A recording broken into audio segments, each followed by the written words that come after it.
The Big Lerf Podcast, talking LRF and more. Hello and welcome to the Big Lerf Podcast. I'm Ben Bassett and I'm with Rich Salter. Hello. Hello mate, and we're back. We are, finally.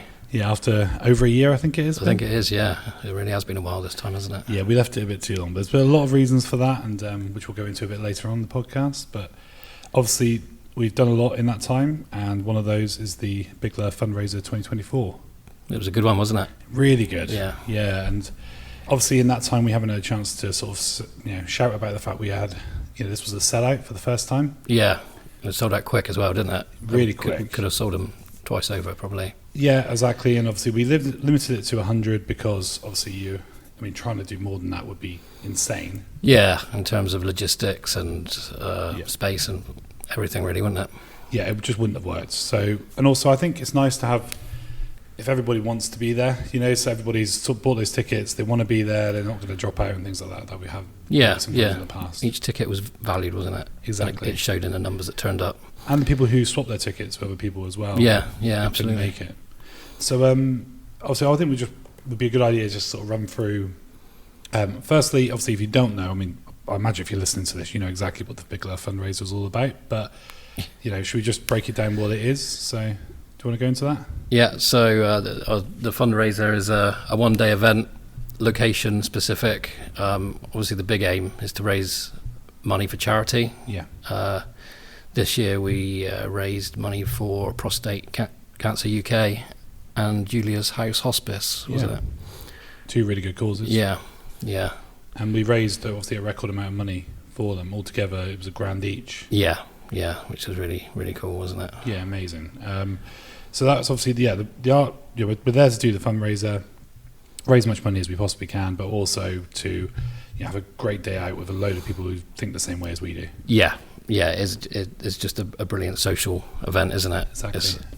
And this was our fourth one. Yeah, that we've fourth done. One.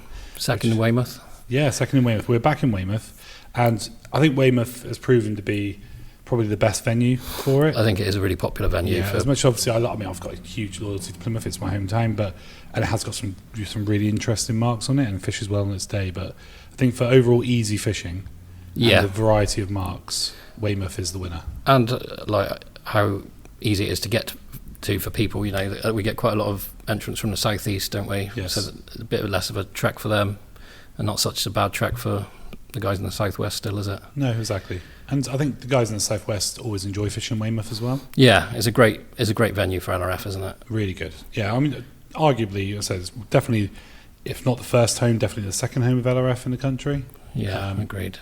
So yeah, it's really, really special, and we were just so proud to be there this year. And we had we were lucky to have the Waymouth Angling Society as our hosts. Yeah, that's an angling club that's right on the harbour. Literally couldn't be in a better place. Perfect location, wasn't it? Yeah, and they were so generous. They let us have the venue for free.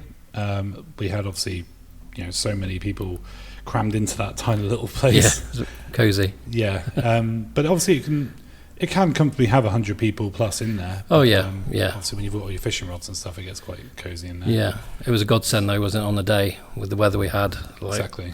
I'm not quite sure how we'd have played that without that venue. No, it would have been a complete disaster of a day, I think, if we didn't have something undercover. Yeah. Because the weather was atrocious in the second half of the day. Yeah. Beginning not too bad, a little bit drizzly, but it really came down. When it came down, it came down. Yeah, probably heavy summer rain. No messing. No. And but obviously we were so we had that, and we were really, really happy to have that venue, and thank you to them, sincerely thank you to them. Yeah. And obviously we had our sponsors that we always have. We're so lucky to have so many great sponsors. We'll just run through those obviously and give them a shout out. First being Tackle Wave Limited UK. So Tackle Wave, they've kind of rebranded, I guess, in the year that we haven't really spoke on the podcast. Lots of big changes for Tackle Wave. Yeah, they've taken on a lot of brands, LRF brands really, that we love. And also they've kind of stopped promoting so much as just the individual brands themselves, more as Tackle Wave, and we really support that. We think it's a good idea. Yeah, absolutely. And the branding's really, really nice. I mean, you're wearing one of their t-shirts right now. Yeah, It's love great. it. Yeah, the rebrand's great, I think. Yeah, they've done a great job with that. So, yeah, Tackle Wave was obviously, Mike and the team there, so generous, as always. Yeah, fantastic support, yeah, again. So, yeah, they were obviously our top sponsors. We also had incredible support from HTO, as always. I mean, again, Mike, George and the team at HTO have just been endlessly supportive of the Big Lerf events. Yeah, we're so grateful for their support, aren't we? Yeah, exactly. And so they gave us plenty of prizes as well. And then we had, obviously, Not Guilty Press, so that's Don, who prints our t-shirts. Yeah. He printed, obviously over 100 t-shirts for the event for free. Yeah, amazing gesture. He always knocks out at the park for us, doesn't And he? they're just high quality, and people wear them all year round as well. Yeah, and they look good, don't they? They do. They're good t-shirts. Street Fish in London, Momo, he actually attended the event as good well. To see Momo there. I always love fishing with Momo. He's always got something great to say, and he's just a very intelligent angler, very passionate, and I just enjoy spending time with him, really. Yeah. And again, provides great prizes. I really. particularly like his packaging for his prizes. Yeah. So I think this time he gave us it all in a unicorn, pink unicorn, prize bag. Yeah. It was brilliant. And obviously got Callum at Cam Fishing Lures. Again, Callum is a mainstay of our events, and it's just getting better and better, I think. Yeah, more and more variety, isn't there, on his site? Yeah, I mean, we're looking at him, he's releasing these scented pots that are just... they look interesting, don't they? Yeah, I'm so be interested in them. I mean, Callum, you're doing great work, and thank you so much for your support, as always. Yeah. This year, I mean, we had him for the Winterly, but obviously for this as well, Shaw's Water Shoot, who's... from the Netherlands, and he's a species hunter, but he does these incredible paintings and drawings of the species that we love. Details unreal, isn't it? It's so good. And he provided a load of prizes and sticker sheets as well. Yeah. Which we've got for sale on our website. Cough, cough. Have a little look on there. Get on the Ko-fi page. Yeah, that's it. Get on the Ko-fi page. But yeah, thank you, Shaw's. I mean, they are so good, and we're probably going to carry on that relationship working with Shaw's to try and get some of his stuff into the UK on a bit more regular basis. Yeah, I think that's what we're keen to do, isn't it? Definitely. Both sides. Because it's so good. Leah on the drop. Again, Lee was there on the day as well. And on the drop of the last year, since we've done this podcast, has just flourished. Yeah. Again, gets some really cool stuff in, doesn't he? Yeah, his website's so good. Yeah, really nice website. Yeah, again, the stuff he gets, he gets really, really niche stuff. And, it's, as far as everyone says, great reviews from him as well on the website. So Yeah. And all right, nice guy as well. Yeah. And talking about all right, nice guys, obviously jonnylerfer he's already been a big supporter of us in the past. He was a big sponsor as well, so thank you, Johnny. And then we also had a new one, which was the Weymouth Angling Centre, but that was courtesy of the Dorset Lure Club. Now, Dorset Lure Club obviously mostly run bass fishing competitions, but are also moving into sort of LRF as well. Yeah. Just all around lures, and they just love fishing. So good stuff. Sean and the guys there were big supporters of us, and were a key part of getting the Waymouth Angling Society on board as well. Yeah, they played a big part, didn't they? Yeah, so that was good. Thank you to them. And of course, Tenego Max. Max again, good attender of our and sponsor of our events. Yeah, he's the guy for the micro fishing stuff, True isn't he? micro stuff, and he got. Without spoiling it, obviously, but he did win the smallest fish as well. Yeah, he was the rightful winner. Unsurprisingly, I guess. And I guess we should just get into how the day went, really. Because I'd say the weather was hard, really, really hard. Yeah, it sort of, like you said, it was a bit drizzly, but it was bearable, wasn't it, until just after lunch, and then the heavens opened, and that was it, wasn't it? Yeah, and the massive raindrops, very, very intense rain. I think you didn't really appreciate quite like the wind until you got out on the piers, and it was then sideways rain, wasn't it? It was. But the fishing was still pretty good on those piers as well. Yeah, a lot of people stuck it out, didn't they? Yeah, it was, and it was they all did so well, and there was lots of black bream coming out, and people jostling on the end to try and get in the best black bream spot. Exactly, because they were pretty concentrated, weren't they, off the end there? They were, and it's just really.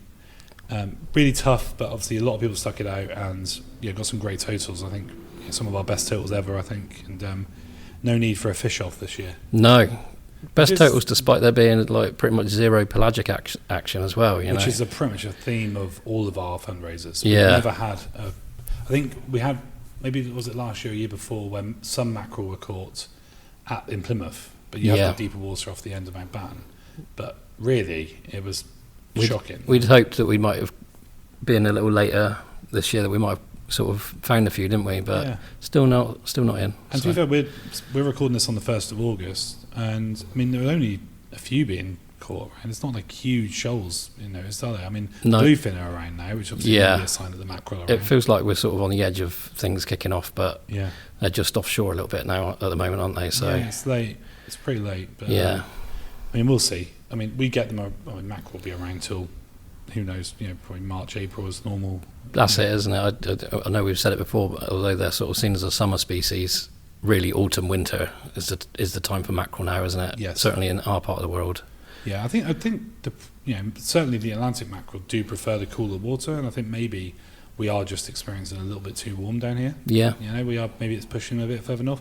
Again, that's just probably, that's no scientific evidence for that at all, but just maybe, it's a maybe. Yeah, who knows. But anyway, what it does mean is every single fundraiser we've done, there's been barely any mackerel. No.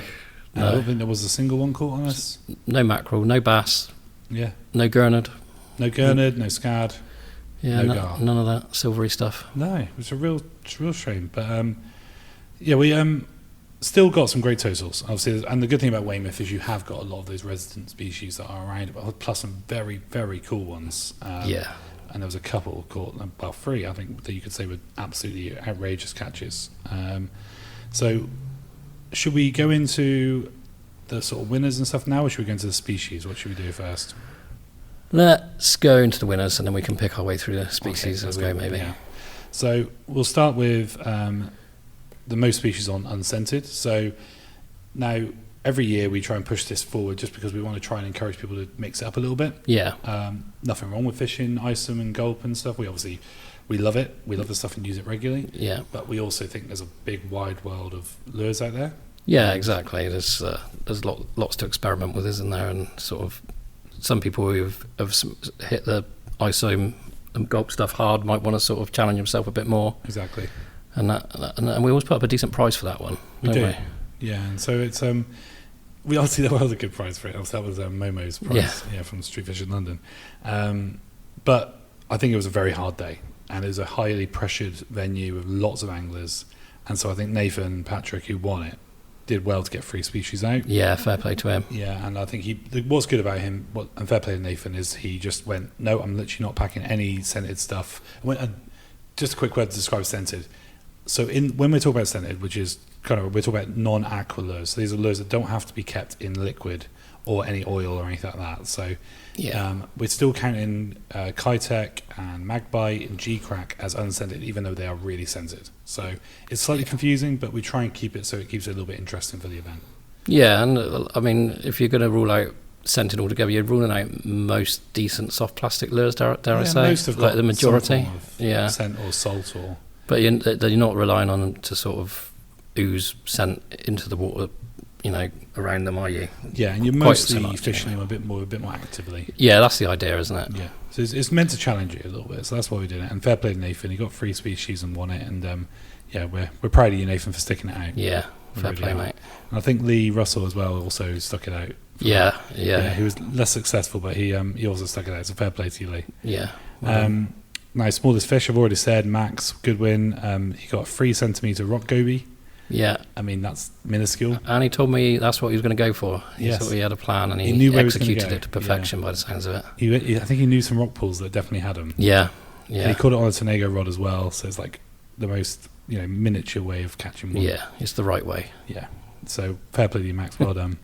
Longest fish. Now, this is an interesting one. So obviously, a fairly new rule we brought in is that the lure has to be in shot. So when you upload the photo, you have to have the lure in shot. Now, this was to try and one, obviously, just encourage photos of lures, obviously, because we like to see what lures people are catching on. Also, if people were to say they're cheating or anything, we also say, look, there's the lure. What else can you do? Yeah, it's never going to be foolproof, but it just it nips it in the bud a little bit, doesn't it? Yeah, exactly. And, it makes it harder, or at least more inconvenient to cheat anyway. Yeah, there's a lure fishing competition, so exactly. Yeah, so that's why we went for that reason. But what it does mean is that sometimes people catch fish, and we have to say that they don't count. We had quite a few of that, didn't they? Lures flying off, or I understand. We understand that. We're sorry that that's probably a pain. but hopefully you understand our reasons for doing it. But it meant that Audrius had a massive ballan wrasse that didn't count. Yeah, that was a real shame because it was a cracking fish, wasn't it? Yeah, so that was the longest fish caught, but we had to give to obviously Tim Brewer, who caught a 24 centimetre pout, which is actually, that's a pout that's probably could eat every single pout of a pout that was caught that day. Yeah, true. It was a good pout, to be fair. It was a good pout, yeah. And actually, you know what? I kind of love that one. Yeah. You know? It's kind of, that's proper Big Lerf. It sits right, doesn't it? It does, yeah. So we're very sorry, but also well done, Tim. Yeah, well done, Tim. You did really well, mate, and well done for just thinking about measuring that pout. Yeah, because there was a lot that didn't. Yeah, exactly. So well done, mate.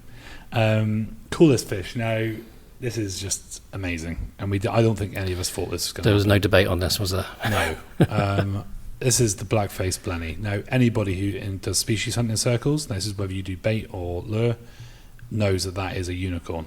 Yeah, absolute unicorn. Yeah. A few people said to me, what would you rather catch, a black-faced blenny or, various other, and I was like, literally, that's top tier. And top it's shelf. not just a black-faced blenny, it is a male in their mating colours, which I'm not sure if you are listening to this not knowing what one of those are, that is they're like a bright banana yellow with a black head.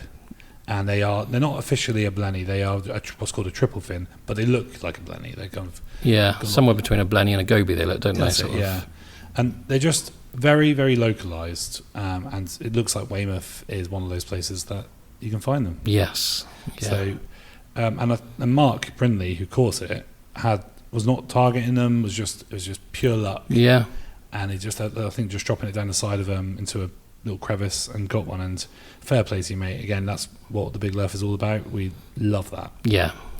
Amazing catch. So happy that came out. I mean, all of us.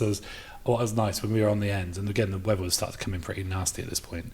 There was just this ripple going down the pier of people who were just saying, "There's a black-faced blenny has been caught." So Kev Benton came down, doesn't he? Because I think he saw it caught and broke the news, as you say, as he came up the pier, and it was nice, wasn't it? Exciting times. Exactly, and that's just a load of grown men getting excited about a fish that's probably no more than 3 or 4 inches long. Yeah, what a fish! Incredible fish, and weirdly, the second one we saw caught that weekend. Yeah, because Will Pender, who obviously course Will Pender did, managed to just pull one out before we went on the boat trip. Just casually on the Friday. Yeah, incredible. So one of those fish that a lot of people hadn't heard of before that weekend, but became the star of the show. Yeah, almost becoming a pest species by the end. As if, yeah.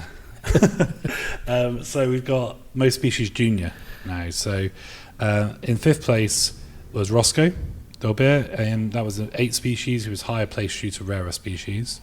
February Roscoe. We got Tom Barron with 9 species, Aaron Chambers with 9 species, but higher placed due to catching a dragonet. There wasn't many caught in a day. No, there wasn't.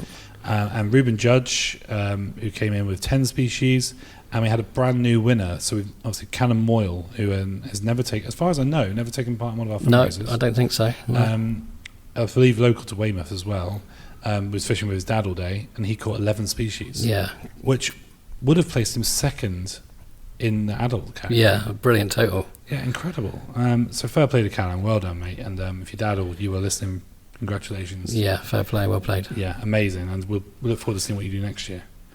But and then we got on to most species, obviously for the over 18s, and that was James Doby, who came in and caught 9, and he got the higher place due to catching a Balon's wrasse, the only one. Yeah, right at the end as well, wasn't it? Yeah. Again, that's another fish that could have easily won coolest fish, but if it went for the black-faced blenny. Then obviously we had Lucas, he had 10, and then Donny, obviously involved with Not Guilty Press, he got 10 as well, but he got higher place due to rarer species. Can you remember which one he got? It's all about the common goby, I believe. What's the common goby? Yeah, there's only 2 of those caught, so... Yeah, so isn't it mad that we try and place these down? So if the rules are, if you tie and you're not first, we look at what the rarer species were caught. So if everyone's been catching black bream, then they don't count as they count as a common species. And obviously, if barely anyone's caught like a common goby, they become the rarer species. Exactly. And that's how it happened. So fair play to him. And then Matt Barnsley, who was zipping around on his e-scooter all day, which was brilliant to see. He caught 11. And of course, he finally won a fundraiser. Of course he did. Will Pender. Yeah. As well, the machine. Done it in style as well, didn't he? He did. Yeah, and he caught some really cool species on the way. Connemara clingfish, snake, pipefish. Yeah. Again, either one of those could easily win coolest fish. He battled it out in the elements and sort of hid underneath one of the piers for a while, I think. And just picked out the species as he does.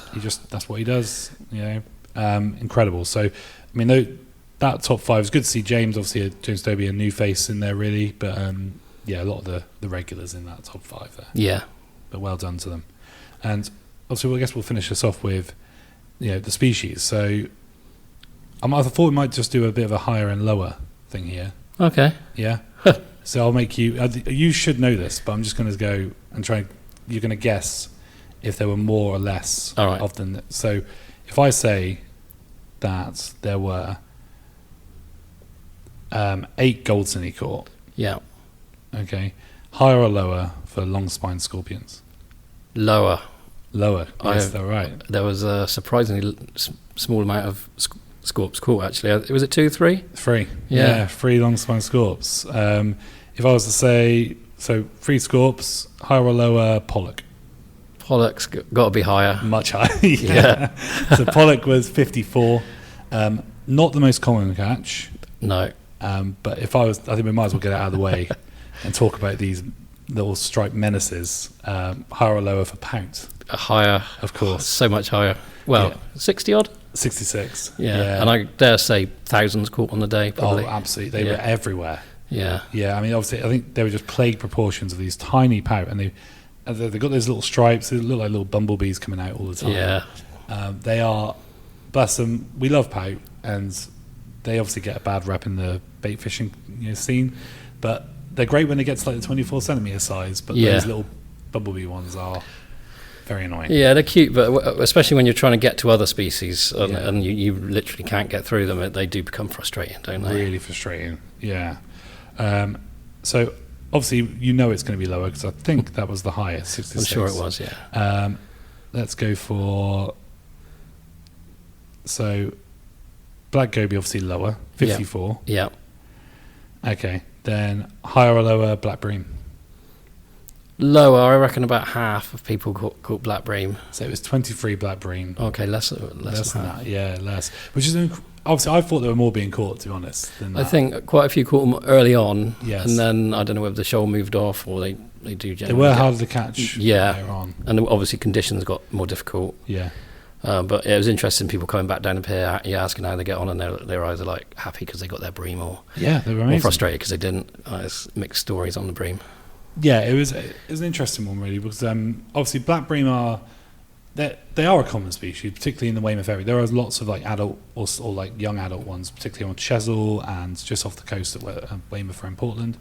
But to the average LRF angler, a black bream is always a good catch. They're an exciting catch, I think, and a good LRF target. They fight hard. They're the right size. Even if you've got an adult one, you got a fair old chance of landing one, haven't you? Yeah. Not that we see many of the bigger ones, but they'll take things like soft plastics, little metals, won't they? If you get in the right place. So yeah, they're a cool one. They're a really cool one. I think to see so many come out that day was really good, and I think it kind of reinforced the decision to go to Weymouth because it just gives a lot of anglers a chance to catch stuff they've never caught before. Definitely. Yeah, and as you say, even if they didn't place, they're just happy because they caught a black bream. Yeah, a little tick for them. And if they didn't catch them that day, they caught them over the weekend. Yeah, I say quite a few people fished either side, didn't they? And got their targets. Yeah, it's really good. And I'll just run through a couple of the other highlights that we had. I mean, we had 2 dragonets, 1 leopard spotted goby. Quite a big dragonet, one of them, wasn't it? Yeah, nice size one. And then we had, the gobies were interesting. 6 sand gobies. I would have thought more. There wasn't that many people that stuck it out on the inside of the harbour, though, was there? I know we had a few start outside the anglers' side of the club, but most people sort of headed off to the piers, didn't they? Yeah. But because sand gobies tend to be right inside the harbour, don't they? They do. And the common gobies even further. So right up with the freshwater there. Yeah. So it is interesting. But I guess if you want, depends what you wanted to do and stick it out. I mean, if you're going all the way out to the end of the piers and going for black bream, then you're going to miss the sand gobies. Yeah, it's a tough one to call, isn't it? But and you can't blame them really. No, I think I'd do the same, to be fair. Yeah, me too. Especially if you're not just going for a bit of fun. Yeah. But yes, obviously the highlights as well. Snake pipefish, incredible. Yeah, as I said, brilliant. spot, great. Connemara Clingfish, as we said, Balons, Blackface Plenty. You know, we had 20 species caught between 9 and 6. 409 catches logged, 78 anglers registering catches. Obviously, more than that would have caught as well. Yeah, there's a few that I spoke to who said I didn't register because I had no chance, but I had a few fish. Like so. So people are just there for the crack. Yeah, absolutely. Yeah, totally. And we support that. Yeah, that's what it's all about, really. Exactly. I guess a word for my. We had a bit of help. Obviously, Joe's been on holiday, and obviously having stepped back from the Big Lerf recently, we needed help. We did. Yeah, so we couldn't have done it just me and you, and we had my brother Ollie stepped in. Yeah, what a legend. Yeah, and logged probably over half of those catches. He was going for it. He was a machine. We were very grateful for that, weren't we? Yeah, it's a fair play, and thank you, Ollie. Thank you. Made a tough day easier, that's for sure. So much easier. Yeah. So obviously, feeling really good about that. We got back, we gave all the prizes out. Tackle Wave produced this giant check for Will Pendle. That was great, wasn't it? Yeah, which is really good to see. It was all just very, very successful, very happy with everything, and it was very positive. Yeah, positive vibes, like you say. Everyone had positive things to say, and some already asking when the next one is. So. Yeah, exactly. Well, we'll let you know if we'll see what the plans are next year once we get round to it. But we've got plenty on the way before then.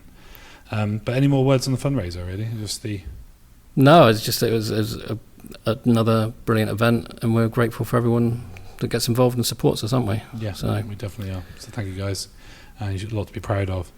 But I think we can probably move on now to, obviously why it's been a year since we did the podcast. Yeah, how time flies. Time does fly, yeah. Well, obviously the big news on that is I had a baby in that time.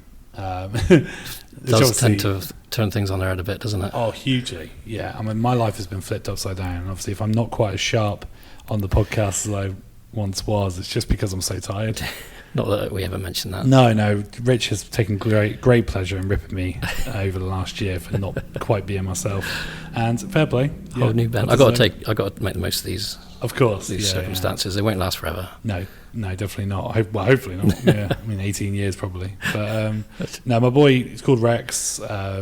It's just been obviously a roller coaster ride, as everyone who's had a kid knows. Yeah, he's amazing. But obviously, what that does is it does cut down spare time. Yeah, you trade off a few things, don't you? Exactly. And unfortunately, sitting down and recording is one thing. Sitting down and editing is another thing. And both of those we have to try and work out timing. So I think what we've done over the last year is prioritise fishing over recording. Exactly. And I'm glad we have, because obviously I need fishing. I need to fish and catch fish just for my own mental health. But also, it is great to be back recording podcasts. I know a lot of people do love it, and obviously we love putting them out as well.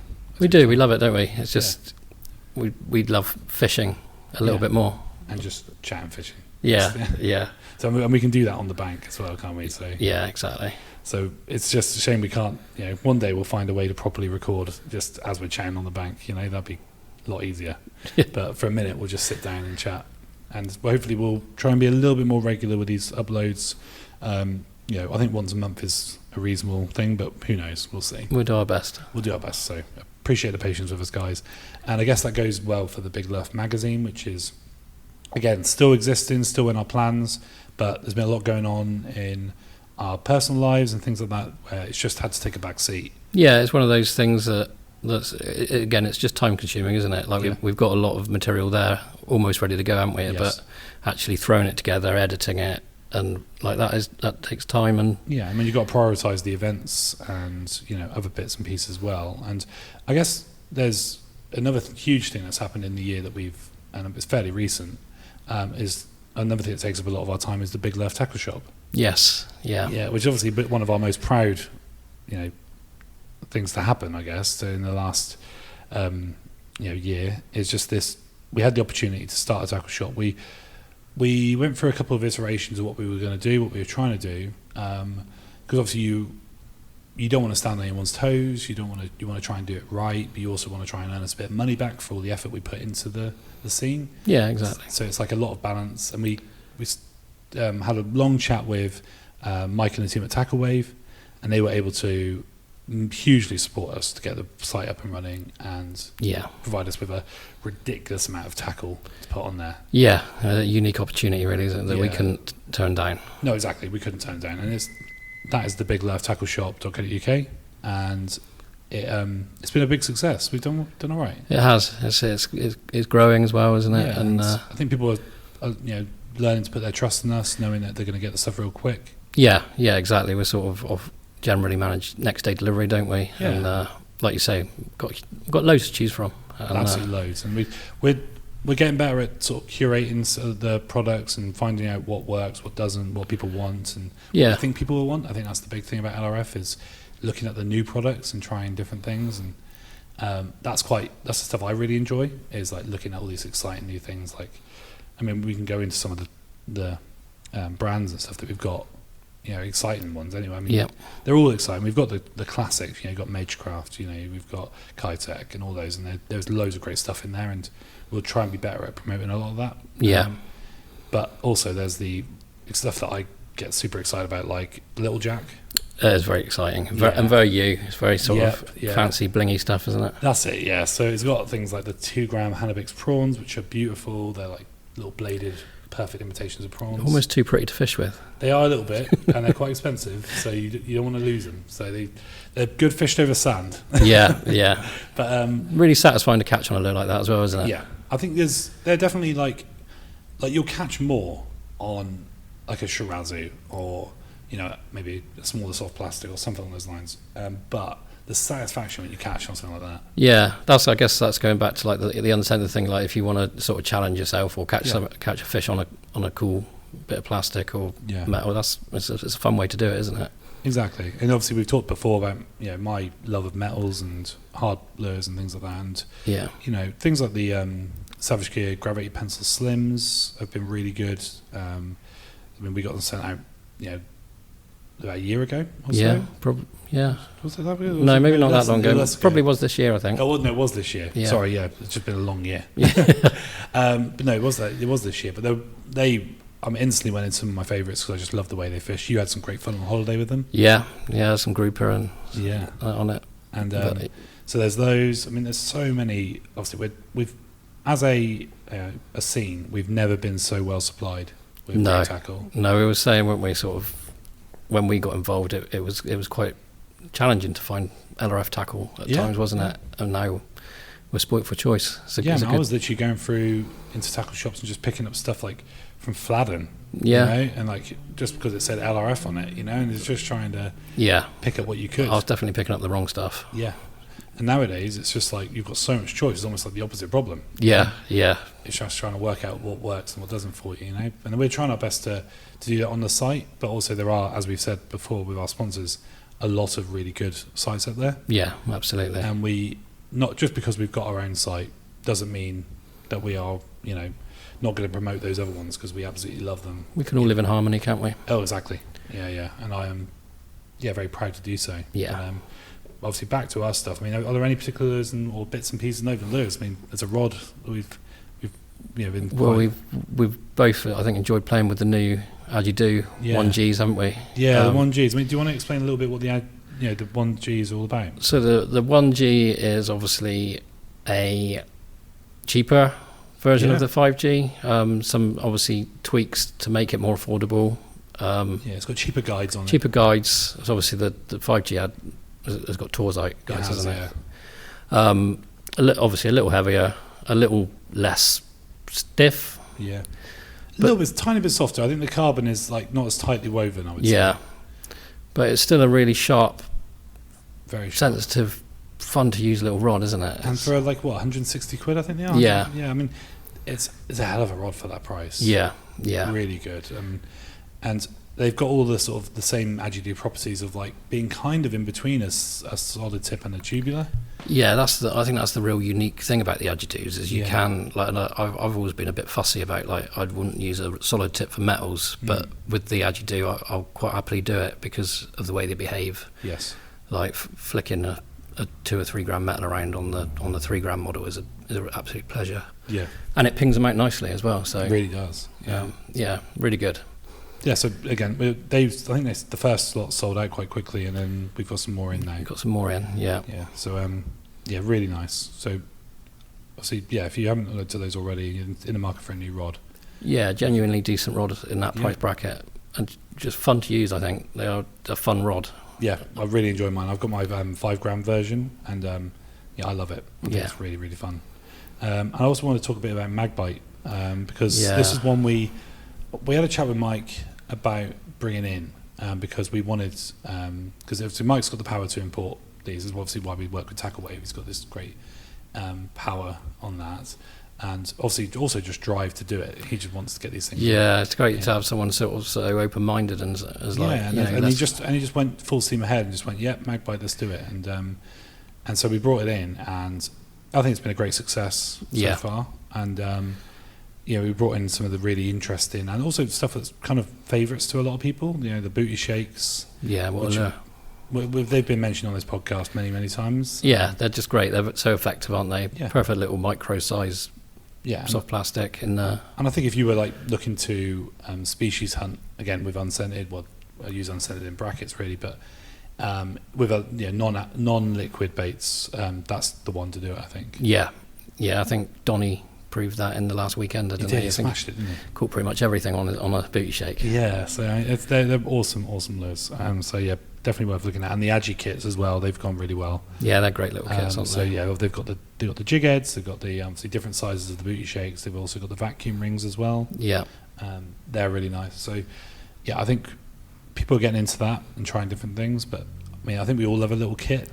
We do, yeah. And then you're also getting the Jig Heads that fit your lure. Do you know what I mean? True, it's sort of they're ready to go, aren't they? Almost. Yeah, it's definitely an easier way to do it. And I think probably it'd be good to see more companies try that aspect. Yeah, yeah, definitely. I mean, definitely small, because you can get away with quite small kits, can't you? Like you don't have to be like big, excessive, and like very expensive. Well, think the pocket in kits. That's the sort of ones. Ideal sort of. I mean, they were the original. Yeah, that everybody loved. That fooled you into thinking you go LRFing with just a pocket full of lures. That's true, but then it just grows and grows and grows. It's because it's just impossible to not want to pick up more stuff. No, yeah. We're all magpies at the end of the day. Exactly. And I guess on that aspect, I guess, was going back to Little Jack, the 10 gram Metal Addict 06 is like the perfect like baby scad imitation. Yeah. It's incredible. I used a 20 gram version on the boat before the fundraiser and loved it. It was brilliant. Quite dense, very small for the size of it. You did well on that as well, didn't you? I did, yeah. Mackerel, obviously bass. Yeah. Good bass as well. And yeah, just really enjoyed that. I'm going to definitely take the 10 gram out tonight and have a good go on that. And, don't lose it. No, well, yeah. It'd be a sad... I would have a small tear in my eye, I think, if I lost that. But, yeah, they're lovely. Yeah, it'd be really good. But there's loads of stuff on there, and obviously if you have a look on our website and have a good trawl through there. If you have any questions, please message us directly. We're happy to point you in the right direction. Yeah, absolutely. If you're just getting into LRF as well, we have got a lot of stuff there for beginners as well. It's not all expensive. We've got the new HDO Rockfish on there. Yeah, which is what, a 40 quid rod. Yeah, great little rod. Yeah, solid tip. 7 foot. That's really, really nice, and so impressed with those. Yeah. Fair play to HDO for the new branding on the Rockfish and the Tempest that's come out. Smart, aren't they? Yeah, we haven't got the Tempest in stock just because they're so close to a lot of the other rods we stock. That's the only reason, because obviously we just have too many. But the Rockfish is just brilliant. I saw one more thing we don't have in stock is the 3 gram version, which is bonkers that they've done that. Yeah. But yeah, I think Chris Whitehouse he's got one. I was fishing next to him the day after the fundraiser, and I was impressed with that as well. Like, that's quite a fun little stick as well. So, yeah. Fair play to HDO, little shout out to them. And yeah, if you're looking to just get started into the LRF, give us a message and we'll point you in the right direction. It won't be all stuff that's like 150 quid. You could easily get a setup for less than 100 quid. Yeah, definitely. With everything really. Yeah, absolutely. Yeah, so just give us a shout if you need any help with that. And I guess there's a good chance really as a sort of catch up. I mean, are there any sort of moments over the last year that you kind of wished we could have talked about on the podcast? Or any sort of things that you've really enjoyed? I mean, we've had like the weekend which I didn't take part in because obviously I had a very young son at that point. Yeah. We had obviously the Winter League, which has taken place, and that was obviously a very, very long and intense competition, as always. Yeah, obviously it's great, the Winter League. Yeah. I think it keeps a lot of people out fishing, doesn't it? Yeah. When they might not go out. Record numbers of people taking part again. Yes. Record tallies? No, maybe not, because I think Will smashed it the year before and set the bar very high. Too high. Yeah, as he did, of course he did. He did, like you said, a mic drop on that one. But fair play to everybody who took part and placed in that and did really well. And the weekender, of course, before that. But there are just, we're always busy. We're always trying to think of new things we can do and to drive, ourselves forward, if for nothing else. Yeah. And, but obviously, if you ever, any ideas or anything, you're very welcome to speak to us. We're happy to look into that. All ears indeed. But you've had a couple of holidays as well. I have. So when did I do Cyprus? Last October. So we wouldn't have spoken about that. Talked about that. No. So that was. I just want to put it on record as well. That is the happiest I've ever seen Richard on video. Go back on YouTube, check out his video. Look how happy he is. That's a man who's on holiday and just loving life. Talking to everyone, talking to the camera. Beautiful. I don't know what happens to me when I step outside these shores. Couldn't believe it. It's a different world out there. I was like, who is this man? It's so funny. Yeah, I don't know what a bit of sunshine and holiday does for me, but it feels different. No, you did, yeah. And I think it was good to see. I really enjoyed it. I mean, it was obviously helps. It's a very good video as well. But I think thank you. There's a lot of as I say, going abroad is an interesting one with fishing because you expect it to be absolutely incredible and like you fish every 2 seconds, but like it can be quite tricky. Yeah, I think that's the thing I've taken from like I said, I'd never been abroad until May last year, and I've done a few like Menorca, Cyprus, Tenerife, and they've all sort of the biggest thing that surprises you is that you do have to work a bit for your fish sometimes. Unless you're getting stuck into ornate wrasse, you find a pocket of them or let's talk about ornate wrasse a second, because obviously you've caught hundreds of them now. And obviously, so if someone who hasn't seen an ornate wrasse, how would you describe them? They don't really look like a wrasse for starters, do they? No. They're a bit more slender than our fish, but beautiful bright blues and greens, but aggressive, toothy like a wrasse. Almost like a beautiful gold cinny, like way nicer. Way nicer. Way nicer. Like they're not even the same league. Maybe I'm just completely wrong to say that. Maybe I'm doing them a disservice. But I guess the shape is more gold cinny like than as. And they're quite aggressive like a gold cinny in that they just come in. Yeah, I guess you could compare them like that, and they'll chase the tenacity of a gold cinny. Yeah, they're aggressive. They chase stuff. They, But they've got those, and they've got, as I said, the ornate name and the ornate tail. They've got kind of like tropical, very tropical looking fish, aren't they? They are. Yeah, they're sort of a classic, what you'd expect to pull out in the med, aren't they, sort of thing. And they're lovely, but they can become a bit repetitive. Yeah. And if it's not them, it's puffers. Yes. Which are more frustrating because they tend to bite straight through things rather than. Well, they've got a beak, haven't they? Yeah, a really powerful beak. Like, but that's a challenge in itself. Finding something to. And the way you got around it was quite interesting, I thought. Yeah, so I was obviously I like fishing with soft plastics, and I was just bringing back half a paddle tail, half a soft plastic or whatever I used. Eventually I just switched to a little Major Craft Nano Agi. Yes. Jigged that over the rocks, and obviously they can't chop that in half, thankfully, and that sorted a few out. But it was good to see that. And you also had the what are they called, leather jackets? The plain head filefish. Filefish, that's the one. Yeah, that was one of my favourites actually, because they are filefish. That's what they gnarly looking fish, aren't they? Yeah, so they're obviously like a species of triggerfish, aren't they? Yeah. But like you say, like a leathery sort of skin almost, sandpapery. Probably. Yeah, we were wondering whether filefish is because you could file stuff down with their skin. Yeah, it would make sense. Yeah, that's they're an awesome looking thing. I mean, again, check out the video and just all the posts, and they are really, really interesting looking fish. Yeah.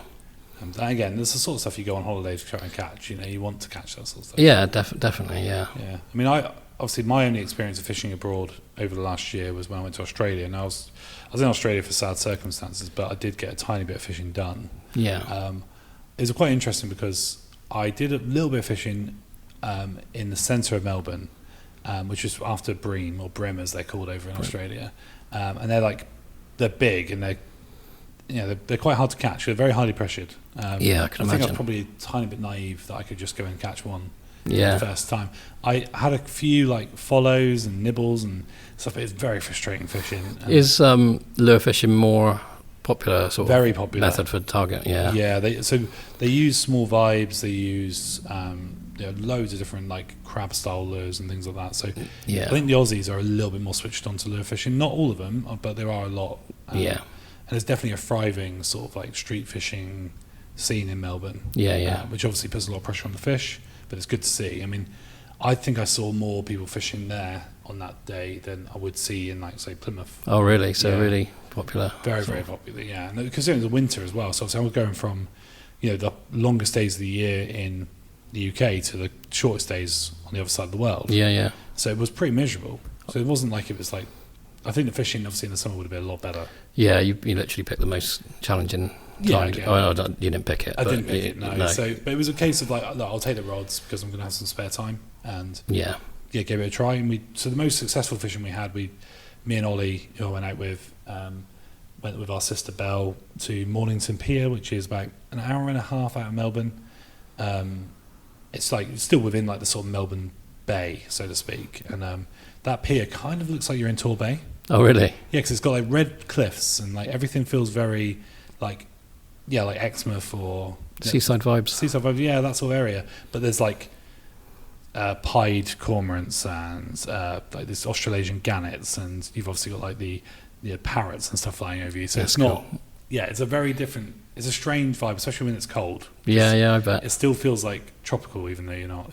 Yeah. And it was cold, but the fishing was hard. Like Ollie got snapped off by something massive within like the second cast, I think, and I thought, oh, we're in trouble here. We're going to get smashed up like every single cast, and we didn't catch anything like that again. It's a shame, but it was interesting watching. A lot of the anglers were either squidding, so a lot of people squidding, or there were people fishing bait for pinkies, as they call them, which is pink snapper. Okay, yeah, they're cool. Which is very similar to our bream. Yeah. And that's the one I wanted. I was really keen to get a pinky. Yeah. Because I could see them coming out, and they were like perfect LRF size. They're like our little couches bream that we have. Yeah, they'd be great, wouldn't they? Yeah, and I was really keen to get one. I was casting out and out and out and getting loads of casts and just barely any bites. And it's strange because there's like no gobies or anything there. Really? So you just, like, we're fishing on this pier, which has got like all the drop in the holes like you would at Mountbatten or something like that, but without the presence of like the microspecies. That's a strange Really thing, odd. isn't it? Yeah. I mean, it could be just because it's winter. Yeah. I mean, it could be, if I went there in the summer, it could be teeming with it, but Well, just certainly all it was- hiding from those great big bream. That could be that, yeah. So, but I did, in the end, I got what's called a little weed whiting. Literally, that's the name, little weed whiting, which looks nothing like a whiting, more like a gold sunny. Yeah. Yeah. But like a little bit prettier. Yeah, it was a little bit prettier. Yeah, and then obviously the best catch, Ollie caught one first, was the blue striped goatfish. That's a truly stunning fish. That Oh is. my god! When that came up, Those I was colours. so happy. Yeah, I bet. Because it was hard fishing, and I was just relieved to see something like worth fishing there. Yeah. Yeah, Ollie got that on a Magecraft bio bait, fished on a snooty drop shot, Nice. very very slowly over the bottom, and then I was jigging a Savage Gear tungsten. So yeah, the flatline TG jig. Oh yeah. Over trying to get a pinky, and and I got a take, and it didn't feel like a bream, and it came up, and it was one of these goatfish, and like to get that on a metal, like I was just such a lift. I was just so like on cloud nine. Yeah, fair play, man. I think that's funny because that's what fishing could do to you. Obviously, particularly when it was quite a deep and difficult couple of weeks while I was there. Emotionally, and to be able to catch that was just a huge lift. Yeah, I bet. Just what you needed. Yeah, exactly. Really enjoyed that. So yeah, those are gorgeous fish. Goatfish obviously being related to our red mullet that we have here. Yeah. But they're way nicer. Yeah, those colours are ridiculous, aren't they? Yeah. So and then I did finally get my pinky in the end. Good stuff. You stuck which out. looks a bit like again like a couch's bream, but a little bit more muted, but a bit like deeper perhaps. But they grow to like 10 kilos or something. Yeah. This was a baby. That's what you want though, isn't it, on a Africa? Yeah, exactly. And they put up a great fight. Yeah, as soon as I bet. caught it, I knew exactly what it was. Because when you catch a bream, That hard, jagged fight sort of and thing. they're kind of like spinning round because they don't give up the whole way around. They're just kind of like they're whirring around in the water in front of you. Like, oh, I was so happy when that came up. Lovely. Yeah, I lost a couple more as well because they hit like the bream here, like they just whack it, and obviously if you miss that bite or you don't strike properly, it's got a hard mouth. Yeah, I almost feel like they just hitting it on the way through, sort of thing. Just that's it, yeah. sort of. Did you how well did you do on the Bream Abroad? When you were abroad? Not very well. No, because sea bream obviously make up a lot of the catches in Med. Yeah. And Tenerife, obviously. I had a few smaller ones in Cyprus. Yeah. But yeah, Tenerife, I was hoping for bream, but I didn't have any. So it's strange, isn't it? Yeah, but I think it was more to do with I was kind of limited to one mark, which had a bit of variety. It was like a little jetty with some rocks and stuff. But I think moving around is always a key to finding variety, isn't it? So exactly. If you were just there just for the fishing, you would have obviously done a lot better. Yeah. But I was happy with how it went. Little morning sessions, and I think I had 11 species in the end. Which is why LRF's great, obviously, for that, isn't it? It's being able to just fish when you can. Exactly. You're not dominated by the fact that you obviously are.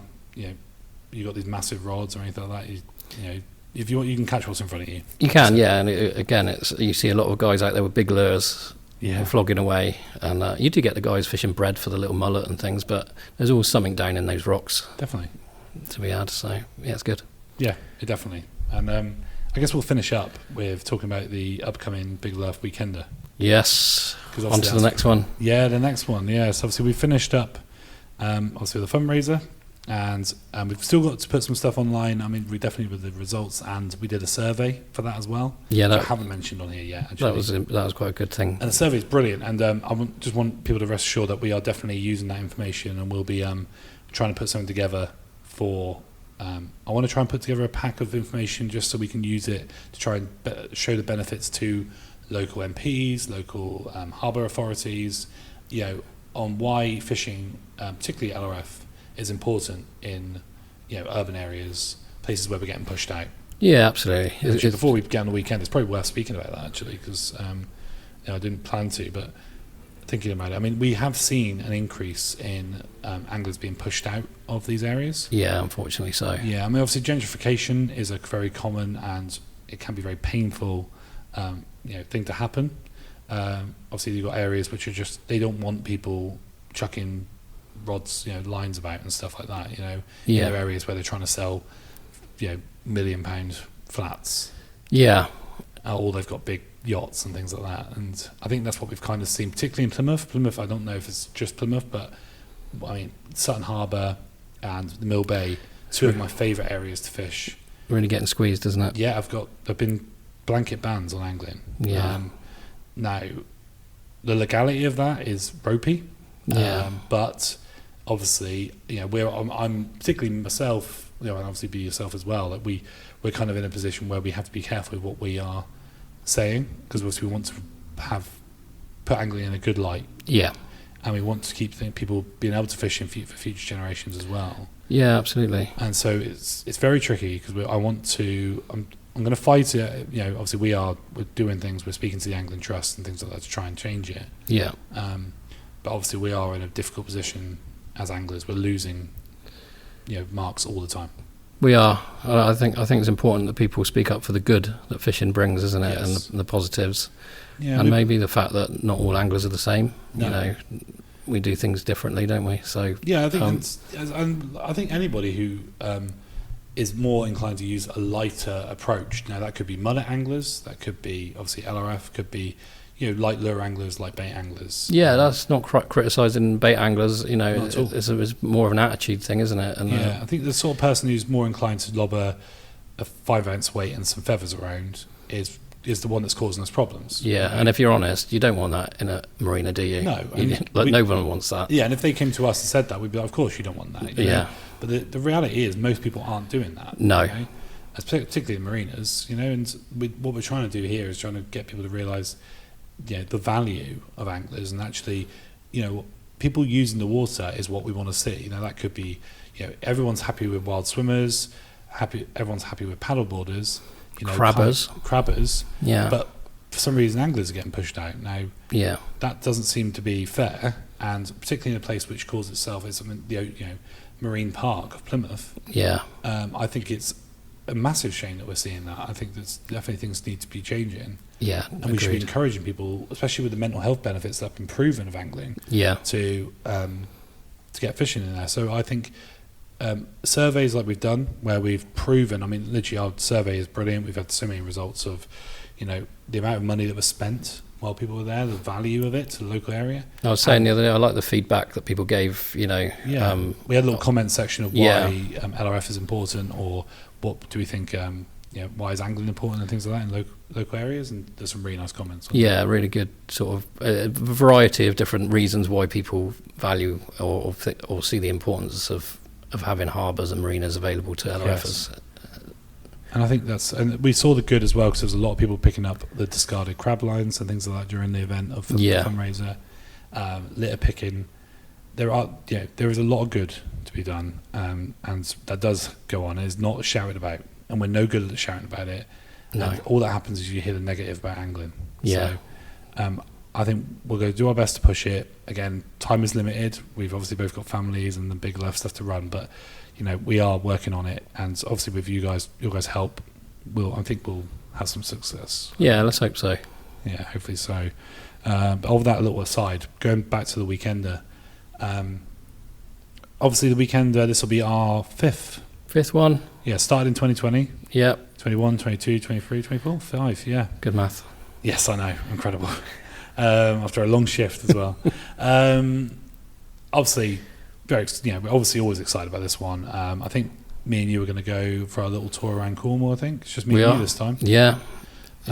So we're going to do that. Try and hit some different spots. Yeah. Try and see some people obviously on the way. We've kind of had a sort of pre-planned sort of tour, haven't we, around Cornwall in previous years? So I think we agreed we're going to try and explore a little bit more, didn't we? Yeah, which may lead to a lower species count for ourselves personally, but also may lead to some cooler catches. Yeah. Or just some different experiences, which is always good. Yeah. But I mean, obviously, hopefully you'll be doing the same. If you don't know what the Weekender is, it's our worldwide lure fishing species hunt, where there are prizes, but actually it's more just about the social element of just trying to catch, as many species as we possibly can all together. That's what it's all about. So if my species are added to your species, and it goes up and up and up until the point we've got, I think we had 157 species caught in one. That's our record, right. I think. Yeah. And that was across the world. So, I know we've got people across the world now who will be involved. I mean, we've got Lee Jackson who wants to be involved in Australia now as well. That'd be really cool. Yeah, it'd be great to see what Lee catches, wouldn't it? Yeah, and I think that'll be his spring. So going into that, so I think things starting to warm up a bit. Yeah. So we look forward to that. Shout out to Lee. But yeah, obviously people all over the world. Yeah, and we're excited to see what the catches are going to be like. We're just finalising the prize at the moment. We'll announce that soon. Yeah. But it'll be the usual stuff. It'll be most species in fresh and salt waters combined. It'll be most species junior. It'll be coolest catch, of course. Coolest catch is a good one, isn't it? Because anyone can win that. Yeah, I love the coolest catch. Yeah, yeah. And also, I like the vote. I think it gets a bit competitive, and and it's a nice way to finish off the weekend, isn't it? That's it. Put the vote out there. Yeah, so we'll do that, and we've got working on how we're going to do the international prizes this year. We're sort of working closely with our sponsors on how we're going to do that. Yeah. There's just lots and lots of things which we're going to do, and we're very excited about it all. We are. Yeah. Not long now. Not at all. No, and so that kicks off on the 20th of September. So we normally say 11 o'clock start time. We'll put the full rules up very soon. Yeah. And then we finish at 6 o'clock on the Sunday. Sunday the 22nd. That's it. Yeah. That right? So it's a big weekend, big celebration of lure fishing. Just very chilled. If you want to go hard, go hard. If you want to just get out for an hour or two, brilliant. Yeah, we just love to see the catches rolling in, don't we? Exactly. And I think September. There's just something about September. It's a good fishing month, isn't it? Yeah. The water's so warm. So it's warmest probably. It's like the weather. Isn't sometimes too hot, so you're okay. You get a lot of hours in as well. Yeah. And it's normally a little bit further out of season as well. So in regards to the tourists, so the crowds are a little smaller, aren't they? Yeah, a little bit smaller. So in general, it just tends to be a good time for all. Yeah. Yeah, it's a good weekend. It's where it all began for us. Exactly. And for signing up for that one, so there is no sign up. So we've said this before, works a little bit more relaxed than our other events. So not like the Winter League or the fundraiser. All you have to do is print off the card that we share the day before. Yeah. You obviously put the code word on there to make sure, obviously, when we announce that at the time. and just get fishing. And, that's it. Yeah, upload your catches, keep your lure in shot, and you'll be. Oh, and your name on the card would be useful. Name on the card, of course. Yeah, that would be good. But yeah, no numbers or anything this time. Much easier. Just very straightforward. So anything else on that, mate? Yours? No, just be good to see everyone get involved again, won't it? See some new faces, hopefully. Definitely. And look forward to bumping into some people down Cornwall, hopefully. Hopefully so. Yeah. Well, we'll finish up now, but it's been good to chat again and get back into it. Yes, at last. Exactly. And as again, we'll try not to leave it a year this time for the next one. All right. But yeah. So cheers, guys. Thanks for listening. Cheers. The Big Lerf Podcast, talking LRF and more.